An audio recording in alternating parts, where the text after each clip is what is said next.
What's up, everybody? So here's my real quick 2-minute review of the first episode of Goosebumps from the new 2023 revamp that's out on Hulu and Disney Plus. That's produced by Sony. And I got to check this out the other night. I watched the first and the second episode, and I'm taking a little bit of a break from Fall of House of Usher because I'm watching that, but I'm watching that with my wife. And so when I watch things with my wife, we have to watch things much, much slower. She's not able to stay up and just binge things like I am. So we're watching that kind of one episode at a time. So new Mike Flanagan out. Super excited about that. Right now, I did check out the Goosebumps, and I'm going to talk about that for 2 minutes. So let's get 2 minutes up right now. Starting things off with positive, it's very clear that Sony produced this because it looks fantastic.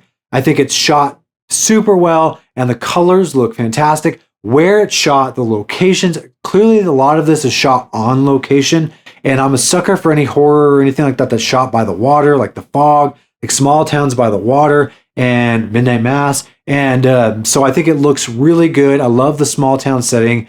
I love the way the houses look. The house that is like the main sort of character in this show looks really cool. And I really like the spin that they're taking on this. I think a lot of people may not enjoy necessarily how they're bringing this into a modern time. I can see why people would complain about that. And there's some flaws there, but for the most part, I like that there is an overarching story that's going to get us through these first 5 episodes and then see where we go into season 2. And so I think that's a good way to really keep it like concise rather than doing just episodic things like Goosebumps used to be, which of course I think that's cool, and they're still doing some of these old stories and they're bringing them back, which is kind of a pro and a con, but I do like seeing the modern day take on these older Goosebumps stories that we've seen before. I think the acting is really, really good. I think the casting is great. And I'm not the biggest fan of some of the characters so far. I'm not the biggest fan of, what is his name?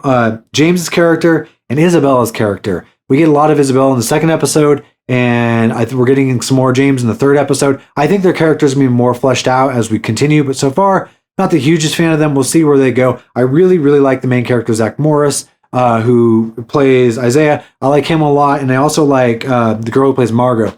So I think that they're great. The acting is great. I'm just not a big fan of some of their character arcs. And I think that Justin Long is fantastic in this. I'm super happy to see him in this. Some of the other side characters, the guy who plays the counselor. Oh man, I should know his name. What is his name? Rob Hubel.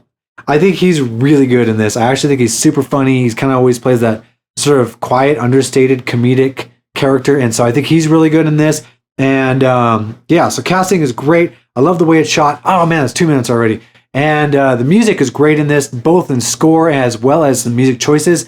And there's a song that they pick that I'm going to put in the link down below. Check out that song. It's a song that's on my Halloween playlist, and they put it in the background of the Halloween party, and I was super excited to hear it in the background because I found it. It's a super cool song. I'm going to link it below. Go check it out on Spotify.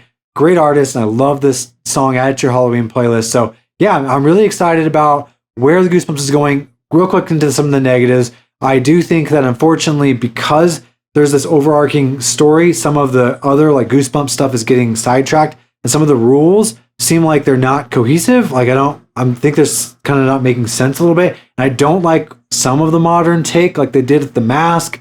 Not a huge fan of the way like some of the CGI. For the most part, it looks pretty good, but there's some CGI in there. It's not my favorite. So I'm really excited to see where it's going. I'm actually excited to see the third episode, which I kind of thought I wouldn't be going into this, So I'm excited where Goosebumps is going. Have you checked it out? Let me know below. And that's 3 minutes, 22 seconds. Dang.